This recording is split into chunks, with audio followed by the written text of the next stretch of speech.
This is an ABP Life podcast. Uttar Pradesh विधानसभा में मंगलवार को लव जिहाद से जुड़ा बिल पास हो गया। इस बिल में अब आरोपियों को उम्र कैद तक की सजा का प्रावधान है।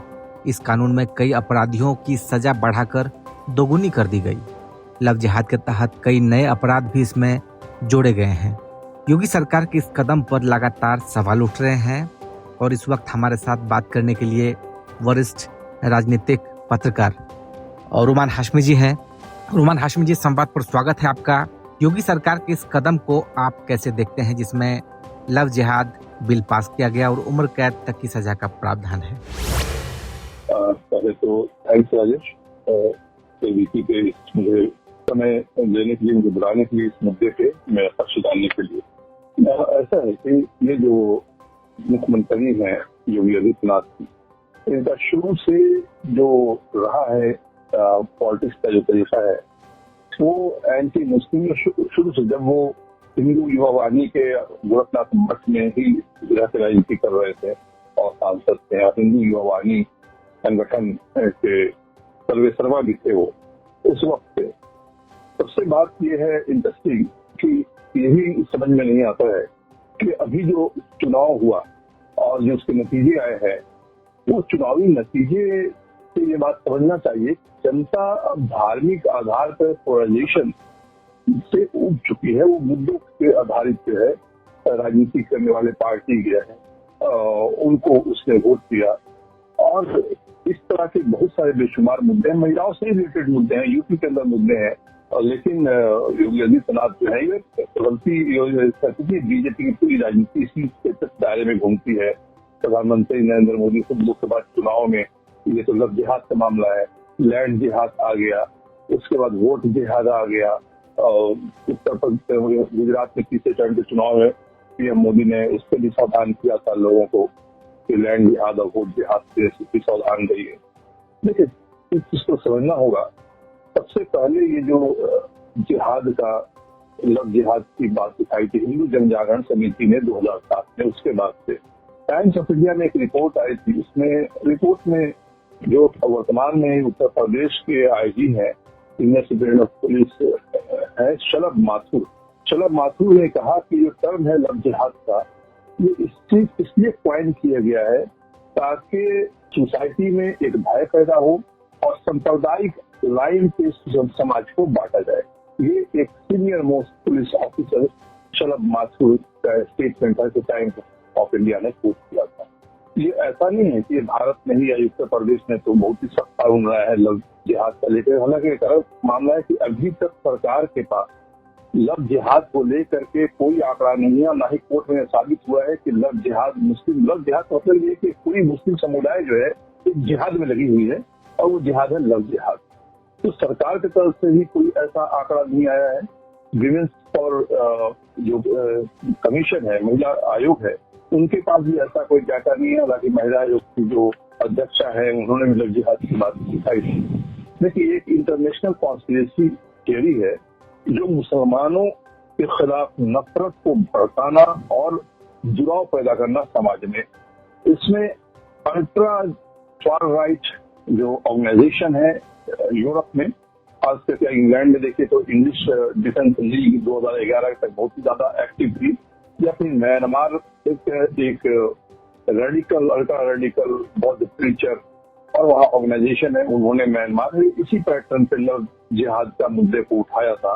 और उसके बाद एक ऐसा जगन वहाँ मैसेकेयर हुआ था, यूनाइटेड नेशन ने भी कहा कि ऐसा मैसेकेयर अभी मॉडर्न हिस्ट्री में नहीं हुआ जो रोहिंग्या मुसलमानों का म्यांमार में किया गया।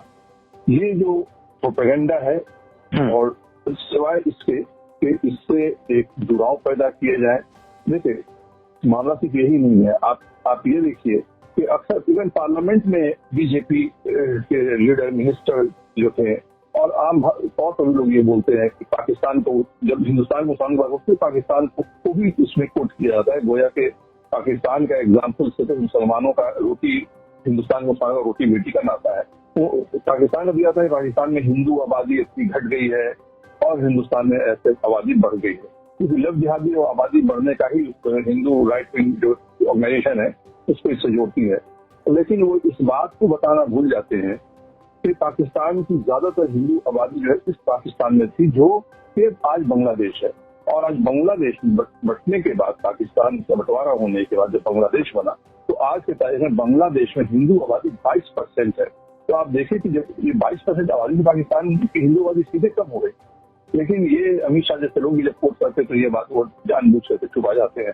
2009 की बात मैं करूंगा, कर्नाटका स्टेट में हाई कोर्ट ने पुलिस को डायरेक्शन दिया था कि वो लव जिहाद को लेकर के एक जांच करे, क्योंकि वो 11 ऐसे शादियों का मामला था कि 11 क्रिश्चियन लड़की और शायद इसमें हिंदू भी थी बच्चियां, तो उनको मुस्लिम लड़कों से शादी हुई है। इसको लेकर के कर्नाटक हाई कोर्ट ने लव जिहाद एंगल से पुलिस को जांच करने का ऑर्डर किया था। लेकिन जो इन्वेस्टिगेशन पुलिस ने कंक्लूड जो किया, उसमें सीधे तौर पर पुलिस ने ये जवाब दाखिल किया कि कोई ऐसा प्राइम फेशिया एविडेंस नहीं है लव जिहाद का।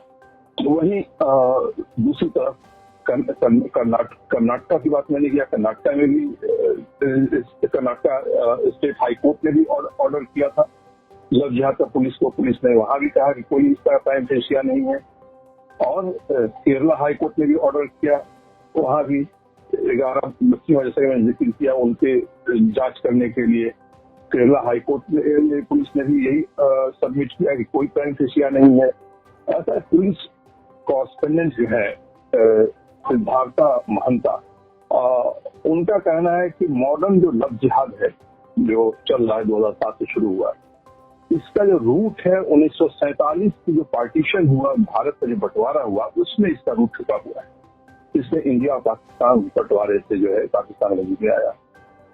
ये दो कंट्री का जब बंटवारा हुआ तो लाखों आबादी, करोड़ के करीब आबादी जो है, 1 करोड़ करीब मान के चले, मिलियंस ऑफ, वो इधर से उधर गई। उस बीच में हजारों हिंदू औरतों का, बच्चियों का, सिखों का और हजारों मुस्लिम लड़कियों का किडनैपिंग हुआ दोनों तरफ से। आगे चल करके हिंदुस्तान और पाकिस्तान दोनों सरकार ने पता लगाने की कोशिश की कि जिन औरतों का किडनैपिंग हुआ उनको रिकवर किया जाए। हिंदुस्तान की गवर्नमेंट ने इधर से पुलिस को निर्देश दिया, पुलिस ने रिकवर करने का काम किया, उधर से पाकिस्तानी गवर्नमेंट ने। तो इस बीच में करीब 20,000 मुस्लिम जो औरतें थी, लड़कियां थी, और 9,000 के करीब नॉन मुस्लिम जिसमें हिंदू एंड सिख, ये रिकवर हुए इतने बड़े पैमाने। फरवरी 2020 की अगर हम बात करें तो बीजेपी के लीडर और जो minister of state home affairs J Krishnan Reddy, उन्होंने लोकसभा में जवाब दिया था कि ये लव जिहाद जो है, ये कोई लॉ में इसको डिफाइन नहीं किया गया है कोई ऐसा, और ना ही ऐसा कोई केस अभी तक सामने आया है जिसको को लेके ये कहा जाए कि ये लव जिहाद है। मतलब सेंट्रल एजेंसीज ने कोई ऐसा कोई केस नहीं दिया सामने जिससे ये साबित हो कि लव जिहाद वाकई में होता है। ये लोकसभा में ये बयान है 2020 में, एमओएस अफेयर्स जी कृष्णन है। केरला हाई कोर्ट के निर्देश पे केरला पुलिस ने यही सबमिट किया। कर्नाटका हाई कोर्ट के निर्देश पे कर्नाटका पुलिस ने यही बात सबमिट किया, और यही चीज लोकसभा में स्टेट एमओएस जो है उन्होंने भी यही बयान दिया कि इसका कोई केस सेंट्रल एजेंसी ने रिपोर्ट नहीं किया है। आरटीआई के जवाब में एक नेशनल कमीशन जो है उसके यूएन चेयरपर्सन थे, उनका भी ये कहना था कि उनके पास लव जिहाद का कोई डाटा नहीं। उसी तरह से आप देखिए ये लैंड जिहाद जिसका हमने जिक्र किया, बीजेपी के लीडर उठाते हैं, तो ये सारी चीजें जो है समाज में कोई, असल में बीजेपी के पास कोई मुद्दा है नहीं, और इसी वजह से बीजेपी की ये हार भी हुई है। अगर वो मुद्दों को के आधार पर चुनाव लड़ती, अगर वो जो बेरोजगारी है, भ्रष्टाचार है, क्राइम है, इन सब चीजों को एड्रेस करती, अनएम्प्लॉयमेंट है, बेरोजगारी, इन सब चीजों को एड्रेस पार्टी करती, तो पार्टी जो है वो कहीं बेहतर पोजीशन में होती। वो उन्हें आज चंद्रबाबू नायडू और नीतीश कुमार की तरफ बीजेपी को देखने का मौका नहीं मिलता। तो इसके साथ ही आपको बताया राजेश कि बीजेपी के मेयर है, ये 2020 की बात, उत्तर प्रदेश अलीगढ़ में शकुंतला भारती, उन पर ये इल्जाम लगा था कि वो जो है मुस्लिम लड़कियों को जो है ये कर रही है, कन्वर्ट कर रही है, उनकी शादी हिंदू लड़कों से करा रही है।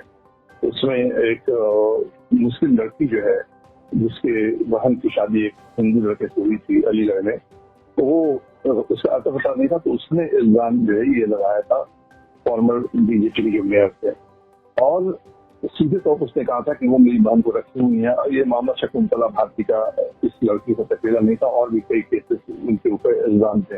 इंडिया टुडे जो है उसका एक रिपोर्ट था कि जो लड़की मिस की गई थी, मिसिंग थी, बाद में उस लड़की ने बयान दिया था कि वो गायब नहीं थी, अपने मर्जी से, उसको तो कोई पेशा नहीं था, अपने मर्जी से उसने जो है वो शादी किया था, अपने इंटरफेस हिंदू लड़के शादी किया था। इसके साथ ही आप देखें तो कई हिंदू ऑर्गेनाइजेशन है जो इस बात को कहते हैं कि वो मुस्लिम बच्चियों को जो है वो उठाएं, उनसे शादी करें। एक 2017 की अगर बात है, एक RSS का ग्रुप है जो मैंने पहले भी जिक्र किया था, हिंदू जागरण मंच, उसने कैंपेन शुरू किया था, बेटी बचाओ और बहू लाओ। आप देखिए कितना डेरोगेटरी ये लाइन था, और उस लाइन पे इसने प्लान किया था कि करीब 2100 जो है वो एजुकेटेड मुस्लिम लड़कियों की शादी हिंदू लड़के से कराएंगे। इसी तरह से ऑल इंडिया हिंदू महासभा, एक फार राइट जो हिंदू पॉलिटिकल पार्टी है, उसने अनाउंस किया था कि वो 2 लाख रुपया हर हिंदू लड़के को देगी जो मुस्लिम लड़की से शादी करेगा। पिछले कुछ सालों में देखा जाए तो जो राइट विंग हिंदू ऑर्गेनाइजेशन है, उन्होंने काफी ज्यादा उनकी ये कोशिश है कि जो मुस्लिम लड़कियां हैं उनको जो है उनको ऑब्जेक्टिफाई करे सेक्सुअली। जैसे कि राम भक्त गोपाल इनका नाम है, मतलब राम भक्त ये नहीं, मतलब राम भक्त गोपाल का नाम है, एक हिंदुत्व एक्टिविस्ट हैं जो गोली भी चलाई थी, याद होगा जामिया मिलिया में जब चल रहा था एंटी सिटीजनशिप अमेंडमेंट एक्ट का प्रोटेस्ट हुआ उस जमाने में।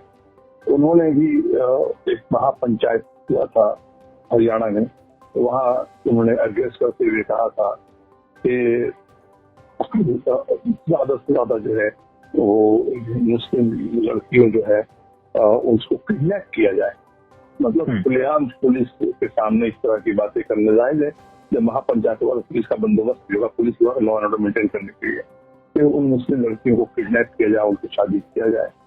उसके बाद आप देखिए हाल में ही का मामला है कि करीब 80 इंडियन मुस्लिम विमेन को वो नीलामी के लिए एक फेक ऑप्शन ऑनलाइन साइट पे, मतलब एक धार्मिक जिसको कहते हैं रिलीजियस बाइगोट्री, और ये जो मिसजनिज्म जो है और उसकी पूरी नुमाइश है, उस पर भी कहाँ कोई सख्त कानून बना और उनको कहाँ सजा हुई, जेल पे आउट हो गए। इस तरह से आप देखें तो सुप्रीम कोर्ट जो है उसने भी एक ऑर्डर पे एक 2018 में हेल्पलाइन हुआ था कि उन लोगों को जो कपल ने शादी किया इंटरफेस और ऑनर किलिंग जो है उनके साथ नहीं हो, और कोई वायलेंस कॉमन ग्रुप इस तरह का वायलेंस नहीं करे, उस चीज को जांच करने के लिए, सब नजर रखने के लिए। देखा जाए तो जो लेटेस्ट रिपोर्ट है नेशनल क्राइम रिकॉर्ड ब्यूरो का 2020 का, मुख्यमंत्री इस पर ध्यान देना चाहिए। ये जो 20 साल पूरा मना रहे हैं इस तरह का, जिसका कोई अभी तक लोकसभा से लेकर पुलिस डिपार्टमेंट तक के पास कोई प्रूफ नहीं है कि ऐसा कोई कॉन्स्पिरेसी चल रहा है सुनियोजित तरीके से, ठीक है। वहीं 2022 का जो नेशनल क्राइम रिकॉर्ड ब्यूरो का जो डाटा है कि क्राइम अगेंस्ट वीमेन, महिलाओं के खिलाफ क्राइम जो है, जैसे कि रेप है, मर्डर है, किडनैपिंग है, मर्डर आफ्टर रेप, रेप के बाद उनका मर्डर या फिर गैंग रेप, ये इतना ज्यादा जो है वो रिकॉर्ड है। उसको जो रिकॉर्ड है नेशनल क्राइम रिकॉर्ड ब्यूरो के पास करीब 65,743 सच केसेज रिकॉर्ड किया गया है, जो कि 56,000 2021 के मुकाबले में स्टेट रिकॉर्ड जो है उत्तर प्रदेश सबसे हाईएस्ट केस जो है किडनैपिंग है, जो औरतों की किडनैपिंग है, वो उत्तर प्रदेश में सबसे ज्यादा है, 14,800 दौरी का जो केस है, जिसमें दौरी को जाकर जला के मार दी जाती है, गला घोट के मार दी जाती है महिलाएं, वो 2,138 है। हस्बैंड या रिश्तेदारों के जरिए महिलाओं का जो टॉर्चर होता है, वो टॉर्चर जो है 20,370 केसेस। सेकंड, राजस्थान के बाद रेप के मामले में उत्तर प्रदेश सेकंड। ताजुब है कि इसके राइजिंग क्राइम अगेंस्ट वुमेन, जो पूरा डाटा नेशनल क्राइम ब्यूरो के पास, उसके बावजूद इस तरह के कानून अमेंडमेंट्स क्यों नहीं योगी सरकार कर रही है, जिसके ठोस डाटा है। और जिस चीज का डाटा नहीं है सरकार के पास, गवर्नमेंट के पास, उस पर 20 साल आप उम्र कैद की सजा दे रहे हैं। केस उम्र कैद की सजा और हेवी पेनल्टी इन केसेस में होना चाहिए, जिसका नेशनल क्राइम ब्यूरो के पास महिलाओं के अगेंस्ट क्राइम का लेकर डाटा है। आप देखिए, रिपब्लिक भारत की 12 जुलाई का, इसी 2024 के 12 जुलाई का एक स्टोरी रिपब्लिक टीवी ने रिपब्लिक भारत ने कवर किया था कि गोंडा जिले के छपिया थाना क्षेत्र के एक गांव में शौच के लिए एक महिला की उसकी हत्या कर दी गई। उसके हस्बैंड ने ये केस दर्ज कराया। ऐसी हजारों महिलाएं हैं जो शौच के लिए बाहर निकलती हैं और उनके जान को खतरा होता है, उनकी इज्जत को खतरा होता है, उनके आबरू को खतरा होता है। हजारों शौचालय ऐसा उत्तर प्रदेश में बना हुआ है, जिसपे मीडिया कर्मी ने अलग अलग उन्होंने कवर किया है, रियलिटी चेक किया है ग्राउंड पे जाके। शौचालय जो सरकार मोदी गवर्नमेंट तब दावा करती है कि शौचालय बना हुआ है, महिलाएं अब कोई फील्ड में जाता नहीं है, महिलाएं नहीं जाती है, सबसे इज्जत महिलाओं के सम्मान की बात है शौचालय। और ये शौचालय का क्या हाल है गांव देहात में, ये अगर आप भी अपनी टीम भेजिए, कवर करवाइए, पता चलता है कि शौचालय बन गया है, पानी का टंकी नहीं है शौचालय के ऊपर, दरवाजे नहीं है, गंदगी का ढेर है, पानी का समुचित व्यवस्था नहीं है। महिलाएं आज भी जाने को मजबूर है खेत में जाने के लिए। ये सब चीजें सरकार को नजर नहीं आती है। जो बुनियादी मुद्दे हैं महिलाओं का, अगर इतना ख्याल है, सम्मान है, तो ये जो सारे मुद्दे हैं, चाहे वो शौचालय का मुद्दा हो, चाहे वो डॉरी केस हो, चाहे वो रेप केस हो, चाहे वो हैरासमेंट हो, इन चीजों पे सब कानून बनाए। हिंसा रुक नहीं रही है उत्तर प्रदेश में महिलाओं के विरुद्ध, और सरकार सिर्फ अपने वोट के राजनीति के लिए, जिस तरह से अभी कांवड़ यात्रा को लेकर के उत्तर प्रदेश सरकार ने पास किया था ऑर्डर, मतलब पुलिस ने तो पास किया, बाद में उसको पूरे उत्तर प्रदेश में लागू कर दिया गया था, उत्तराखंड ने भी लागू किया, मध्य प्रदेश ने भी लागू किया कि अपना नाम जो है वो लिखेंगे सामने। और बातें तो यहाँ तक कि कई दुकानदार मालिक ने भी बताया कि उन्हें ये भी कहा गया है कि जो मुस्लिम दुकानदार है, मुस्लिम जो एम्प्लॉय उनके पास है, कर्मचारी है, उनको हटा दिया जाए, हिंदू हटा जाए। मतलब ये कि बिल्कुल आइसोलेट करने का और आर्थिक तौर पे भी कमर तोड़ देने की कोशिश है।